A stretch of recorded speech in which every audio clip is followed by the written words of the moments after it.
ઓમ શ્રી ગણેશાય નમઃ. જય શ્રી કૃષ્ણ મિત્રો. આજે આપણે પુણ્યશાળી ખૂબ પવિત્ર ગજેન્દ્ર મોક્ષ કથાની કથા સાંભળીશું. આ એક ગજેન્દ્ર નામના હાથીની આ કથા છે. સરસ મજાની પવિત્ર વાર્તા સાંભળજો મિત્રો. દરેક જીવનને મુક્તિ પ્રદાન કરનારી ભાગવત મહાપુરાણની ગજેન્દ્ર મોક્ષ કથા. આ કથા સાંભળવાથી દુઃસ્વપ્નનો નાશ કરનાર, સર્વ પાપોનો નાશ કરનાર, અજાણતા જાણી જોઈને થયેલા પાપનો નાશ કરનાર, વિકટ પરિસ્થિતિમાં કોઈ મનુષ્ય મુકાય ત્યારે જેનો પાઠ થાય છે તે શ્રીમદ ભાગવત પુરાણના 8મા સ્કંધમાં કહેલો છે. શ્રી સુખદેવજી મહારાજે પરીક્ષિતને વર્ણન કરીને બતાવ્યું છે. તે છે ગજેન્દ્ર મોક્ષ કથા. કર્જમાંથી મુક્તિ પણ આપે છે આ ગજેન્દ્ર મોક્ષ કથાનો પાઠ. આ વિડીયોમાં આપણે ગજેન્દ્ર મોક્ષનો પાઠ કરીશું. જો આ વિડીયો તમને પસંદ આવે તો વિડીયોને લાઈક કરજો, શેર કરજો અને આ ચેનલને સબસ્ક્રાઇબ જરૂર કરજો મિત્રો. ધન્યવાદ. મિત્રો, વેદમાં, રામાયણમાં, પુરાણમાં, મહાભારતમાં આદિ ગ્રંથોમાં શ્રી હરિનું જ સર્વ જગ્યાએ ગુણગાન કરવામાં આવ્યું છે. સર્વ રત્નોનો ભંડાર જે મેરુ પર્વત છે, સર્વ આશ્ચર્યથી ઐશ્વર્યથી ભરપૂર આકાશ છે, જેમ સર્વ તીર્થ સ્વરૂપ ગંગાજી છે, તે જ પ્રમાણે સર્વ દેવમય શ્રી હરિ ભગવાન વિષ્ણુ છે. શ્રીમદ ભાગવત ગીતા, વિષ્ણુ સહસ્ત્ર નામ, ભીષ્મ સ્તુતિ, મનુસ્મૃતિ અને ગજેન્દ્ર મોક્ષ કથા આ મહાભારતના 5 રત્ન કહેવાયા છે. જેનો પાઠ કોઈ પણ મનુષ્ય કરે તો તેના પાપો નષ્ટ થાય છે, પણ સાથે શ્રી હરિની કૃપા પણ પ્રાપ્ત થાય છે. અંત સમયે શ્રી હરિ ઉદ્ધાર કરે છે તે જીવનો જે આત્માનો ગજેન્દ્ર મોક્ષનો પાઠ રોજ કરે છે. આ ગજેન્દ્ર મોક્ષનો પાઠ શ્રી સુખદેવજીએ રાજા પરીક્ષિતને સંભળાવ્યો છે, જે હવે આપણે સાંભળીશું. ઓમ નમો ભગવતે વાસુદેવાય. રાજા પરીક્ષિતે સુખદેવજીને પ્રશ્ન પૂછ્યો, હે મુનિવર, ભગવાન શ્રી હરિએ ગજેન્દ્રને મગરમચ્છની પકડમાંથી કેવી રીતે છોડાવ્યા હતા તે અમને સંભળાવો. તમે અમને સંભળાવો તે અમે સાંભળવા ઈચ્છીએ છીએ. બધી કથાઓમાં એ કથા પુણ્યમય, મંગલકારી અને શુભ છે, જેમાં મહાત્માએ ગાયેલા ભગવાન શ્રી હરિના પવિત્ર યશનું વર્ણન કરવામાં આવ્યું છે. ત્યારે સુખદેવજી બોલ્યા, હે પરીક્ષિત રાજન, ક્ષીર સમુદ્રમાં એક ત્રિકૂટ નામે પ્રસિદ્ધ સર્વ સમૃદ્ધિઓથી યુક્ત એક શ્રેષ્ઠ પર્વત હતો. તે 10,000 યોજન ઊંચો હતો. એ પર્વતના શિખરો એવા હતા જેમાં સુવર્ણ, રત્ન, ધાતુઓથી રંગબેરંગી શોભા આપતા હતા. વિવિધ જાતના વૃક્ષો, વેલાઓ, ઝાડીઓ હતા. ઝરણાઓની કલકલ ધ્વનિથી એ પર્વત ગુંજતો રહેતો હતો. બધી બાજુથી સમુદ્રના મોજા આવીને તે પર્વતના આગલા ભાગ સાથે અથડાતા હતા અને પર્વતરાજના પગ પખાડી રહ્યા હતા. એ પર્વતના પન્નાના નીલા પથ્થરોની ભૂમિ એવી સામળી થઈ ગઈ હતી જાણે તેની પર હરીભરી ધરો છવાઈ ગઈ હોય. તેની ગુફાઓમાં સિદ્ધો, ચારણો, ગંધર્વો, વિદ્યાધરો, નાગો, કિન્નરો, અપ્સરાઓ વગેરે વિહરતા હતા. તે પર્વતની તળેટીમાં જાત જાતના જંગલી પશુઓના ટોળા શોભી રહ્યા હતા. અનેક પ્રકારના વૃક્ષોથી દેવોના ઉદ્યાનમાં સુંદર સુંદર પક્ષીઓ મધુર મધુર કલરવ કરતા રહેતા હતા. તે પર્વતમાં ઘણી નદીઓ અને સરોવર પણ હતા. તેનું પાણી ઘણું નિર્મળ હતું. તેના કાંઠે ઝાડીઓની વીણુક એટલે કે રેતીઓ ચમકતી હતી. મણીઓની વીણુક રેતીઓ ચમકતી હતી. તેમાં દેવાંગનાઓ સ્નાન કરતી હતી. તે પર્વતના ઘોર જંગલમાં ઘણી બધી હાથણીઓ સાથે એક ગજેન્દ્ર રહેતો હતો. તે મોટા મોટા શક્તિશાળી હાથીઓનો સરદાર હતો. એક દિવસ ગજેન્દ્રએ પર્વત પર પોતાની હાથણીઓ સાથે કાંટાળા, કીચકવાળા, નેતર વગેરેને ઝાડીઓમાં અને વૃક્ષોને રગદોળતો ફરી રહ્યો હતો.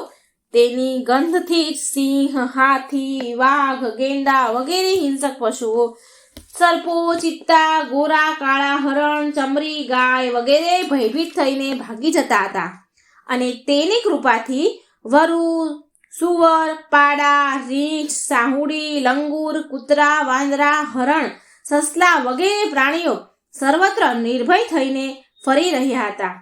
તે ગજેન્દ્રની પાછળ પાછળ હાથણીઓ અને એના નાના નાના બચ્ચા પણ ચાલી રહ્યા હતા. મોટા હાથીઓ અને હાથણીઓ પણ તેને વીંટળાઈને ચાલી રહ્યા હતા. તેની ચાલના થમકારાથી પહાડ એક વાર તો કંપી ઉઠતો હતો. ત્યારે દૂરથી જ કમળની પરાગથી સુવાસિત વાયુની ગંધ સૂંઘીને તે પેલો હાથી સરોવર તરફ જવા લાગ્યો. ગજેન્દ્ર સરોવર તરફ જવા લાગ્યો કે જેથી શીતળતા અને સુગંધ લઈને વાયુ વહી રહ્યો હતો. વેગથી ચાલતો થોડી જ વારમાં ગજેન્દ્ર સરોવરના કિનારે જઈ પહોંચ્યો. તે સરોવરનું પાણી અત્યંત નિર્મળ અને અમૃત જેવું હતું. તે ગજેન્દ્ર રાજે તો તે પહેલા પાણીમાં પ્રવેશ કર્યો અને તેની સૂંઢથી ઉછાળીને મન ભરીને પાણી પીધું અને પછી તેમાં સ્નાન કરી પોતાનો થાક ઉતાર્યો. ગૃહસ્થ પુરુષની જેમ તે ગજેન્દ્ર મોહગ્રસ્ત થઈને પોતાની સૂંઢથી પાણીના ફુવારા ઉડાડીને પોતાની હાથણીઓ અને બચ્ચાઓને નવડાવવા લાગ્યો અને તેમના મોઢામાં સૂંઢ નાખીને પાણી પીવડાવવા લાગ્યો. ભગવાનની માયાથી મોહિત થયેલો ગજેન્દ્ર ઉન્મત્ત થઈ રહ્યો હતો અને એનો ખ્યાલ જ ન હતો કે મારે માથે કેટલું મોટું સંકટ તોળાઈ રહ્યું છે.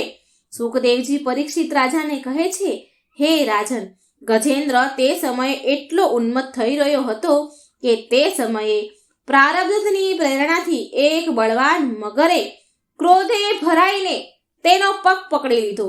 આ પ્રમાણે અચાનક સંકટમાં ફસાઈને તે બળવાન ગજેન્દ્રએ તેની શક્તિ અનુસાર પોતાને છોડાવવા માટે ઘણો પ્રયત્ન કર્યો, પરંતુ છોડાવી શક્યો નહીં.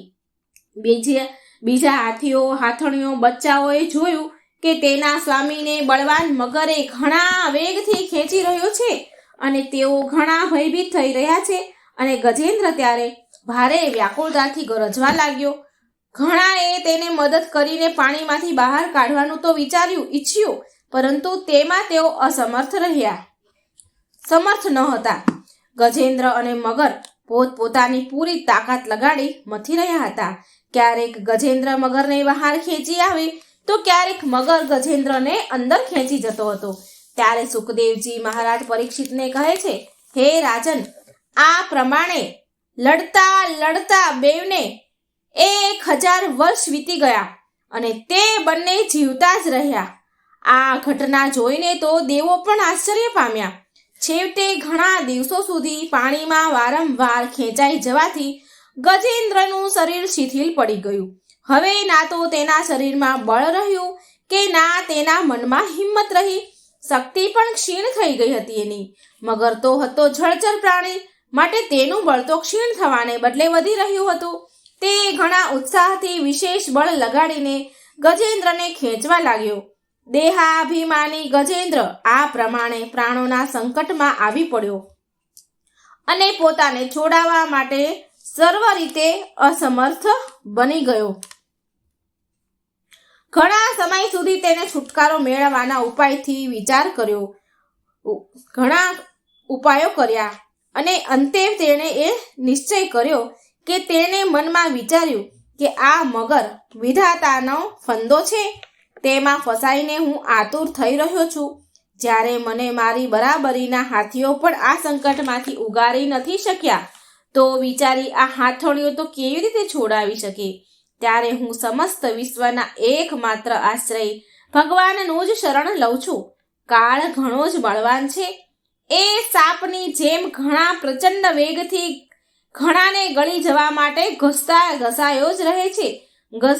જ રહે છે. તેનાથી અત્યંત ભયભીત થઈને જે ભગવાનના શરણે જાય છે તેને પ્રભુ જરૂર બચાવી લે છે. એમનાથી ભયભીત થઈને મૃત્યુ પણ પોતાનું કામ કરવા માટે દોડતું હોય છે. તે જ પ્રભુ સહુના આશ્રય છે. હું તેમનું જ શરણ લઉં છું. ત્યારે સુખદેવજી મહારાજ પરીક્ષિતને કહે છે, હે રાજન પરીક્ષિત, પોતાની બુદ્ધિથી આવો નિશ્ચય કરી ગજેન્દ્રએ પોતાના ચિત્તને હૃદયમાં એકાગ્ર કર્યું. પછી તે પૂર્વ જન્મમાં શીખેલા શ્રેષ્ઠ સ્ત્રોતનો પાઠ કરવા લાગ્યો. ભગવાનની સ્તુતિ કરવા લાગ્યો. ગજેન્દ્રએ સ્તુતિ કરતા કહ્યું કે જેઓ જગતનું મૂળ કારણ છે અને સૌના હૃદયમાં પુરુષ રૂપે બિરાજમાન છે, તેમજ સમસ્ત સંસારના એકમાત્ર સ્વામી છે તથા જેના કારણે આ સંસારમાં ચૈતન્યનો વિસ્તાર થયો છે, ભગવાનને હું નમસ્કાર કરું છું અને પ્રેમપૂર્વક તેમનું ધ્યાન ધરું છું. આ સંસારમાં તેમના સ્થિત છે, તેમની જ સત્તા અસ્તિત્વથી પ્રતીત થઈ રહ્યું છે, તેમાં તેઓ જ પ્રાપ્ત રહેલ છે અને સ્વયં તેઓ જ સંસાર રૂપે પ્રગટ થઈ રહ્યા છે. આ બધું હોવા છતાં પણ તે આ સંસારથી અને તેઓના કારણે પ્રકૃતિથી સર્વથા પરે છે. તે સ્વયં પ્રકાશ, સ્વયં સિદ્ધ ભગવાનનું હું સ્મરણ કરું છું. આ વિશ્વ પ્રપંચ તેમની માયાથી અને તેમનામાં જ આરોપિત છે. આ વિશ્વનું તેઓ ક્યારેક લીલાથી નિર્માણ કરે છે અને ક્યારેક તેને નષ્ટ પણ કરી દે છે, પરંતુ તેમની દ્રષ્ટિ બંને સ્થિતિમાં જેમની તેમ એટલે કે સમાન રહે છે. એટલે કે તેઓ આના સાક્ષી છે અને વિશ્વ પ્રપંચના મૂળ કારણ છે, પરંતુ તેમનું કારણ નથી. તે પરમાત્મા પ્રભુ મારું રક્ષણ કરે. પ્રલયના સમયે સમસ્ત લોકો, સમસ્ત લોકપાલ અને તે બધાના કારણો સંપૂર્ણપણે નષ્ટ થઈ જાય છે અને તે માત્ર ગાઢ અને ઘેરો અંધકાર રહેવા પામે છે, પરંતુ અનંત પરમાત્મા તેનાથી સર્વથા પર બિરાજમાન છે. એ જ પ્રભુ મારું રક્ષણ કરો. તેમની લીલાનું રહસ્ય જાણવું એ અત્યંત મુશ્કેલ છે. તેઓ નટ એટલે કે નાટકના અભિનેતાની જેમ અનેક વેશ ધારણ કરીને તેના વાસ્તવિક સ્વરૂપને ના તો ઋષિઓ જાણે છે કે નથી દેવતાઓ જાણતા, કે તો પછી અન્ય એવું કોઈ પણ હોઈ શકે કે તેને સુધી પહોંચી શકે, તેનું વર્ણન કરી શકે? કોઈ પણ હોઈ શકે ખરી કે જે તેમને જાણી શકે, તેમનું વર્ણન કરી શકે? તે પ્રભુ મારી રક્ષા કરો. તેમના પરમ મંગલમય સ્વરૂપના દર્શન કરવા માટે મહાત્માઓ સંસારની સઘળી આસક્તિઓનો પરિત્યાગ કરીને અને વનમાં જઈને બ્રહ્મચર્ય વગેરે અલૌકિક વ્રતોનું અખંડપણે પાલન કરે છે તથા પોતાના આત્માને સહુના હૃદયમાં બિરાજમાન જોતા રહીને સ્વાભાવિક રીતે સહુનું હિત કરે છે. મુનિયોના સર્વસ્વ એવા મારા ભગવાન મારા સહાયક બનો. તેઓ જ મારી ગતિ, અને નથી તો તેમને જન્મ કે કર્મ, અને નથી નામ કે રૂપ, તો પછી તેના ગુણ અને દોષ વિશેની તો વાતની કલ્પના પણ કેવી રીતે કરી શકાય? આમ છતાં પણ વિશ્વનું સર્જન, સ્થિતિ અને સંહાર કરવા માટે તેઓ પોતાની માયાથી બ્રહ્મા, વિષ્ણુ અને રુદ્ર રૂપ એટલે કે જન્મ, કર્મ, નામ, રૂપ, ગુણ, દોષ વગેરેને અપનાવે છે. તે જ અનંત શક્તિમાન સર્વ ઐશ્વર્યમય પરમ બ્રહ્મ પરમાત્માને હું નમસ્કાર કરું છું. તેઓ અરૂપ હોવા છતાં બહુરૂપ છે. તેમના કર્મ અત્યંત આશ્ચર્યપૂર્ણ છે. હું તેમના ચરણોમાં નમસ્કાર કરું છું. સ્વયં પ્રકાશ, સૌના સાક્ષી પરમાત્માને હું નમસ્કાર કરું છું. તેઓ મન, વાણી અને ચિત્તથી અત્યંત દૂર છે. તે પરમાત્માને હું નમસ્કાર કરું છું. વિવેકી મનુષ્ય કર્મ સંન્યાસ કરવા, કર્મ સમર્પણ પોતાના અંતકરણને શુદ્ધ કરીને જેમને પ્રાપ્ત કરે છે તથા પોતે તે જેઓ નિત્ય મુક્ત પરમાનંદ સ્વરૂપ છે, જ્ઞાન સ્વરૂપ છે, સાથે જ બીજાને કેવલ મુક્તિ આપવાનું સામર્થ્ય માત્ર એમનામાં જ છે, તે પ્રભુને હું નમસ્કાર કરું છું. જેઓ સત્વ, રજ, તમ આ ત્રણેય ગુણોના ધર્મ અપનાવીને ક્રમશ શાંત, ઘોર અને મૃડ અવસ્થા પણ ધારણ કરે છે. ભેદ રહિત સંભાવ પૂર્વક રહેલા અને જ્ઞાન ધન પ્રભુને હું વારંવાર નમન કરું છું. હે પ્રભુ, આપ સૌના સ્વામી છો, બધા ક્ષેત્રોમાં એકમાત્ર જાણનાર અને સહુના સાક્ષી છો. હું આપને નમસ્કાર કરું છું. આપ પોતે પોતાનું કારણ છો, પુરુષ અને મૂળ પ્રકૃતિ રૂપ પણ આપ જ છો. આપને વારંવાર નમસ્કાર છે. સગળી વસ્તુઓના અસ્તિત્વ રૂપે કેવળ પણ આપ જ છો. હું આપને નમસ્કાર કરું છું. આપ સહુનું મૂળ કારણ છો. આપનું કારણ કોઈ જ નથી તથા આપનામાં વિકાર કે પરિણામ આવતા નથી. તેથી આપ જ કારણ છો. આપને મારા વારંવાર નમસ્કાર છે. જેમ બધા નદી ઝરણા વગેરેનો પરમ આશ્રય સમુદ્ર છે, તેવી જ રીતે આપ સમસ્ત વેદો શાસ્ત્રોનું પરમ તાત્પર્ય છો. આપ મોક્ષ સ્વરૂપ છો અને સઘળા સંતો તમારું શરણ લે છે. તેથી હું તમને નમસ્કાર કરું છું. જેમ યજ્ઞમાં અરણી કાષ્ઠ ગુપ્ત રહે છે, તેવી જ રીતે આપે પોતાનું જ્ઞાન ગુણોથી માયાથી ગોપનીય રાખ્યું છે. ગુણોમાં ક્ષોભ થવાથી તેમના વિવિધ પ્રકારના સૃષ્ટિ રચનાનો આપ સંકલ્પ કરો છો. જેઓ કર્મ સંન્યાસ કે કર્મ સમર્પણ વડે આત્મતત્વની ભાવના કરીને વેદ શાસ્ત્રથી પર થઈને તેમના આત્માના રૂપમાં આપ પોતે જ પ્રગટ થઈ જાઓ છો, તેમને હું વારંવાર નમસ્કાર કરું છું. જેમ કોઈ દયાળુ મનુષ્ય ઝાડમાં ફસાયેલા પશુ બંધન કાપી નાખે, તેવી જ રીતે મારા જેવા શરણાગતને બંધનમાંથી મુક્ત કરો છો. આપ નિત્ય છો, પરમ કરુણામય છો અને આપ ભક્તોનું કલ્યાણ કરવા પ્રમાદ કરતા નથી. આપના ચરણોમાં મારા વારંવાર નમસ્કાર છે. સઘળા પ્રાણીઓના હૃદયમાં પોતાના અંશથી અંતર આત્મા રૂપે પ્રાપ્ત થતા રહો છો. આપ બધા ઐશ્વર્યથી પરિપૂર્ણ છો, અનંત છો.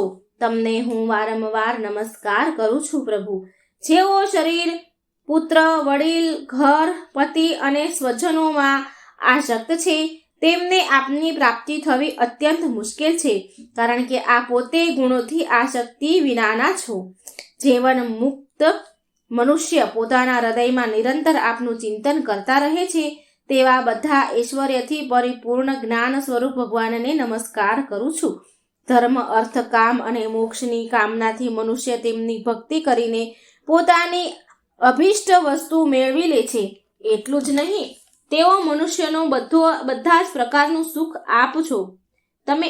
આપો છો અને પોતાના જેવું જ પાર્ષદ શરીર પણ આપો છો. જેઓ અપાર દયાળુ છે, એવા પ્રભુ મારો ઉદ્ધાર કરો. જેમના અનન્ય પ્રેમ ભક્તો તેમના શરણે રહીને તેમની પાસેથી કોઈ પણ વસ્તુની મોક્ષ સુધાની પણ કામના કરતા નથી, તેમની પરમ દિવ્ય મંગલમય દિવ્યાઓનું ગાન કરતા રહીને આનંદ સાગરમાં ડૂબતા રહે છે, તેઓ અવિનાશી સર્વશક્તિમાન ભક્ત ઇન્દ્રિયાતીત અને અતિ સૂક્ષ્મ છે, જેઓ અત્યંત પાસે હોવા છતાં પણ ઘણા દૂર છે, જેઓ આધ્યાત્મિક યોગ એટલે કે જ્ઞાન યોગ અથવા ભક્તિ યોગ દ્વારા પ્રાપ્ત થાય છે. તે જ આદિ પુરુષ અનંત અને પરિપૂર્ણ પરબ્રહ્મ પરમાત્માની હું સ્તુતિ કરું છું. જે પ્રમાણે અગ્નિમાંથી જ્વાળા નીકળે છે અને એમાં જ લીન થઈ જાય છે, તેમ સૂર્યમાંથી કિરણો નીકળે છે અને એમાં જ લીન થઈ જાય છે, તેવી જ રીતે આ સમસ્ત વિશ્વ પ્રપંચ અર્થાત ગુણોના પ્રવાહ રૂપ બુદ્ધિ, મન, ઇન્દ્રિય તમામ શરીરો તેમાંથી જ ઉત્પન્ન થાય છે અને તેમનામાં જ લીન થઈ જાય છે. તે ભગવાન નથી, દેવ કે નથી અસુર કે નથી મનુષ્ય કે નથી પશુ પક્ષી, નથી સ્ત્રી કે નથી પુરુષ કે નથી નપુંસક, તેઓ ગુણ, કર્મ, કાર્ય અને કારણ પણ નથી, પરંતુ આ બધાનો નિષેધ થઈ જતા જે કંઈ શેષ રહે છે તે જ તેમનું સ્વરૂપ છે તથા તેઓ જ સર્વકાય છે. પરમાત્મા, મારો ઉદ્ધાર કરો. હું હાથીની આ યોનિમાં જીવવા ઈચ્છતો નથી, કારણ કે અંદર બહાર બધી જ બાજુએ અજ્ઞાનના આવરણથી તે ઢંકાયેલ છે. તેને હયાત રાખીને હું શું કરવાનો છું? હું શું કરું? એને હયાત રાખીને શું કરવાનું? પ્રભુ, આત્માના પ્રકાશને ઢાંકી દેનારું જે અજ્ઞાન છે તેનાથી હું મુક્તિ ચાહું છું, કારણ કે આત્મતત્વના જ્ઞાનનો નાશ કરવા કાળ સમર્થ નથી. તેથી હું તે પરબ્રહ્મ પરમાત્માના શરણે થયો છું કે જેઓ વિશ્વ રહિત હોવા છતાં પણ સંસારના રચનાકાર અને વિશ્વરૂપ છે, અને સાથે સાથે જેઓ વિશ્વના અંતર આત્મા રૂપે વિશ્વરૂપી સામગ્રીથી ક્રીડા પણ કરતા રહે છે, તે અજન્મમાં પરબ્રહ્મ સ્વરૂપને હું નમસ્કાર કરું છું. યોગી જનો યોગ વડે કર્મ અને વાસના અને કર્મ ફળને બાળી નાખીને પોતાના યોગ શુદ્ધ હૃદયમાં જે યોગેશ્વર ભગવાનનું સાક્ષાત્કાર કરે છે, તે પ્રભુને હું નમસ્કાર કરું છું. હે પ્રભુ, આપની સત્વ રજ તમ એ ત્રણેય શક્તિઓના સંગ વડે વગેરેના વેગ અસહ્ય છે. સઘળી ઇન્દ્રિયો અને મનના વિષયોના રૂપમાં પણ તેમ જ પ્રતીત થાવ છો. તમે જ પ્રતીત થાવ છો. તેથી જેની ઇન્દ્રિયો વશમાં નથી તે લોકો તો આપની પ્રાપ્તિનો માર્ગ પણ પામી શકતા નથી. તમારી શક્તિ અનંત છે. તમે શરણાગત છો.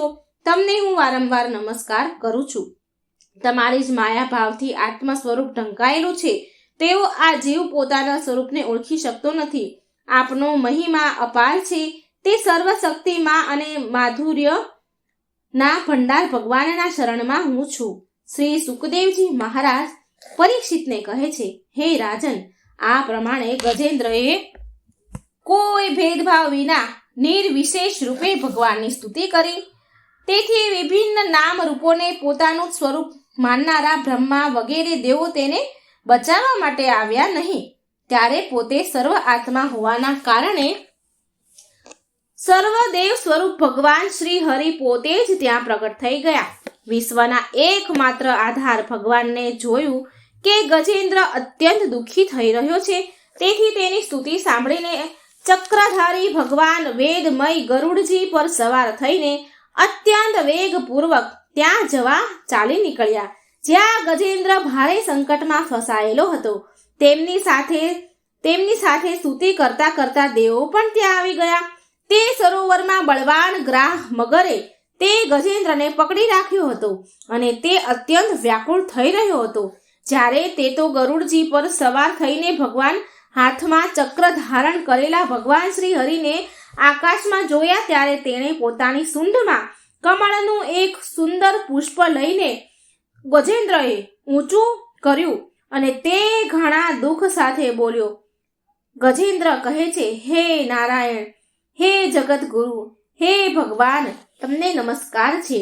જ્યારે ભગવાને જોયું કે ગજેન્દ્ર અત્યંત દુઃખી થઈ રહ્યો છે, ત્યારે તે એકાએક જ ગરુડજી પરથી ઉતરી ગયા અને દયા કરીને ગજેન્દ્રની સાથે જ મગરને પણ અત્યંત ઝડપથી સરોવરની બહાર ખેંચી લાવ્યા.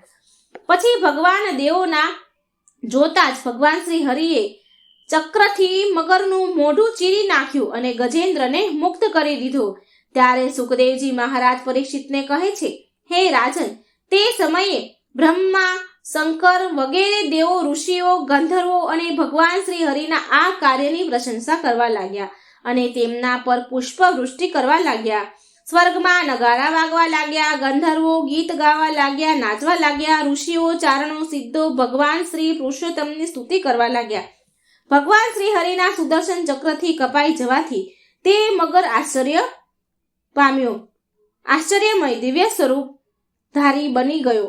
આ મગર એક હું નામનો એક શ્રેષ્ઠ ગંધર્વ હતો. એના પૂર્વજન્મમાં દેવલ ઋષિના શ્રાપથી તેને આ ગતિ પ્રાપ્ત થઈ હતી. અત્યારે તે ભગવાનની કૃપાથી તે મુક્ત થઈ ગયો. તેણે સર્વેશ્વર ભગવાનના ચરણોમાં માથું મૂકીને પ્રણામ કર્યા. ત્યાર પછી તે ભગવાનના યશનું ગાન કરવા લાગ્યો. મગર જેને દિવ્ય સુખ ધારણ કરી લીધું હતું. વાસ્તવમાં અવિનાશી ભગવાન જ સર્વશ્રેષ્ઠ કીર્તિ સંપન્ન છે અને તેમના ગુણ તથા તેમની મનોહર લીલા ગાવા યોગ્ય છે. ભગવાનના કૃપા સભર સ્પર્શથી તે મગરના બધા જ પાપ દુઃખો નાશ પામ્યા. તેણે ભગવાનની પરિક્રમા કરીને તેમના ચરણોમાં પ્રણામ કર્યા અને સહુને જોતા જ પોતાના લોક ભણી પ્રયાણ કર્યું. ગજેન્દ્ર પણ ભગવાનનો સ્પર્શ થતાં જ અજ્ઞાનના બંધનમાંથી છૂટી ગયો. તેને ભગવાનનું રૂપ પ્રાપ્ત થઈ ગયું. પીતાંબરધારી અને ચતુર્ભુજ રૂપ બની ગયું ગજેન્દ્ર. આ ગજેન્દ્ર પૂર્વજન્મમાં દ્રવિડ દેશનો પાંડવ વંશીય રાજા હતો. તેનું નામ હતું ઇન્દ્રદ્યુમ્ન. તે વિખ્યાત વિષ્ણુ વ્રત પારાયણ હતો. એક સમયે તે રાજ્યનો ત્યાગ કરીને હિમાલય પર્વત પર જટા વધારીને તપસ્વીની વેશ ધારણ કરી રહેતો હતો. તે મૌન વ્રત ગ્રહણ કરીને તે સર્વશક્તિમાન ભગવાનની આરાધના કરતો હતો. તે સમયે નસીબવશ જોગી પરમ યશસ્વી અગસ્ત્ય મુનિ પોતાના શિષ્યની મંડળી સાથે ત્યાં પધાર્યા. તેમણે જોયું કે ત્યાં પ્રજાના પાલન, ગ્રહસ્થી યોગી અતિથિ સેવા વગેરેના પરિત્યાગ કરીને તપસ્વીઓની જેમ એકાંતમાં બેસીને ઉપાસના કરી રહ્યા છે. તેથી તે અગસ્ત્ય મુનિએ અત્યંત ક્રોધમાં આવીને રાજા ઇન્દ્રધૂમને શ્રાપ આપ્યો. ઋષિ બોલ્યા કે આ રાજાએ ગુરુજનો પાસેથી બોધ ગ્રહણ કર્યા નથી અને અભિમાનને લીધે પરોપકારમાંથી નિવૃત્ત થઈને દુરાત્મા બની ગયા છે. બ્રાહ્મણોની અપમાન કરનારા આ હાથી જેવો જડ બુદ્ધિ છે, તો આને તે જ ઘોર અજ્ઞાનીથી હાથીની યોનિ પ્રાપ્ત થાય.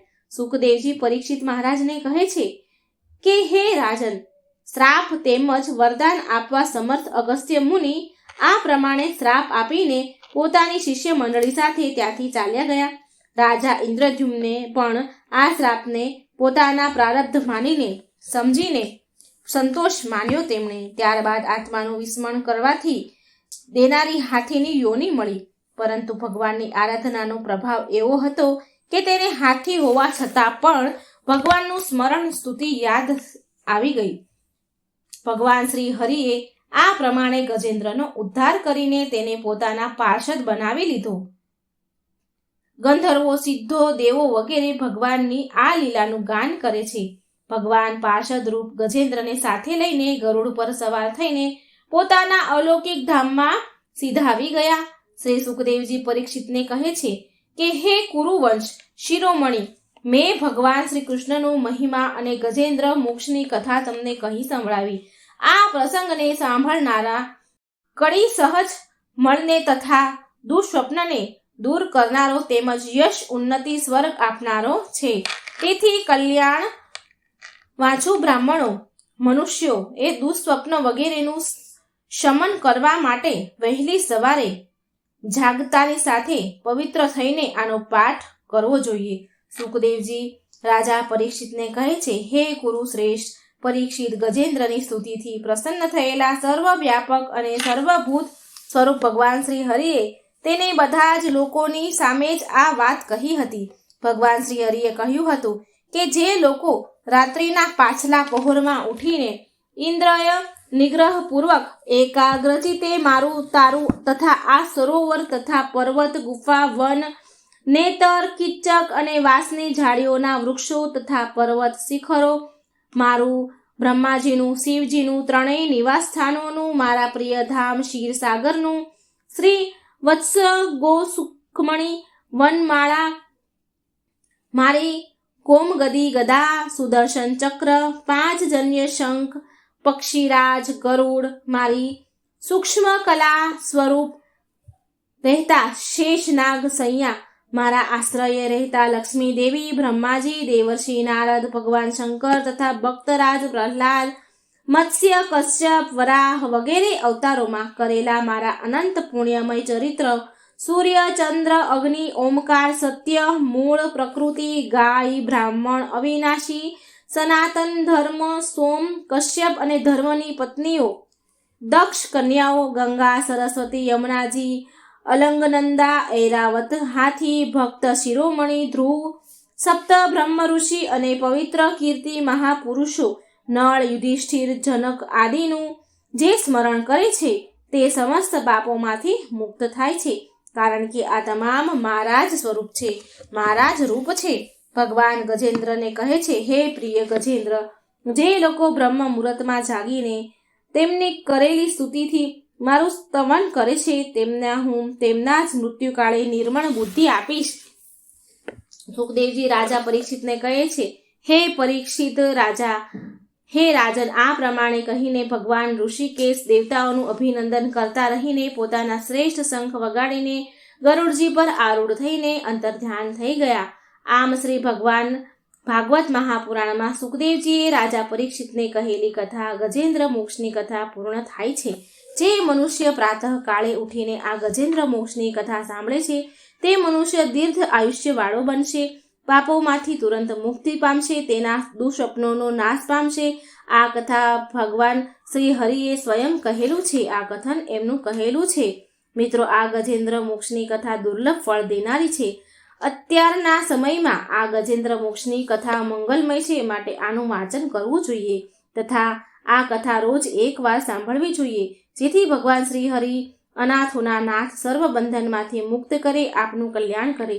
મિત્રો, જો આપને આ ગજેન્દ્ર મોક્ષ કથાનો વિડીયો પસંદ આવે તો લાઈક કરજો, શેર કરજો અને આ ચેનલને સબસ્ક્રાઈબ પણ જરૂર કરજો. મિત્રો, જ્યારે કોઈ પણ દેવી દેવતા આપણી સહાય ન આવે ત્યારે આ ભક્ત વત્સલ ભગવાન, આ પૃથ્વીના શ્રીપતિ ભૂપતિ, આપણા પાલન પોષણ કરનારા ભગવાન શ્રી નારાયણ હરિ વિષ્ણુ આપણી રક્ષા માટે જરૂર આવે છે. એ આ ગજેન્દ્ર મોક્ષની કથા સાક્ષી પૂરે છે, માટે જ એમને અનાથોના નાથ કહેવાય છે. જેનું કોઈ નથી, જેનું કોઈ ન હોય તેના ભગવાન હોય છે. આ કથન સત્ય છે. શ્રી હરિનું શરણ એવું છે જે આપને સર્વ પાપોમાંથી મુક્ત કરે છે, મુક્તિ પ્રદાન કરે છે. જે કોઈ ગજેન્દ્ર મોક્ષની આ કથા સાંભળશે, વાંચશે, સ્તુતિ કરશે, તેને મૃત્યુ વખતે ભગવાન શ્રી હરિ મુક્તિ પ્રદાન કરે છે. એ આ ગૂઢ રહસ્ય છે. ભગવાન શ્રી હરિના દર્શન વડે આપણને સર્વ પાપ બંધનમાંથી મુક્ત કરશે. સુદર્શન એટલે કે શુભ દર્શન, હૃદય વાણીથી ઈશ્વરનું દર્શન એ જ સુદર્શન છે. આ સુદર્શન દ્વારા ભગવાન શ્રી હરિ આપણા સહુની રક્ષા કરે છે અને કરતા જ રહેશે. જગતનું કલ્યાણ કરનારા ગોવિંદને હું વારંવાર વંદન કરું છું. મને આશા છે મિત્રો કે આ વિડીયો તમને જરૂર પસંદ આવ્યો છે. મને સાંભળવા માટે ધન્યવાદ. જય શ્રી કૃષ્ણ. રાધે રાધે. Thank you.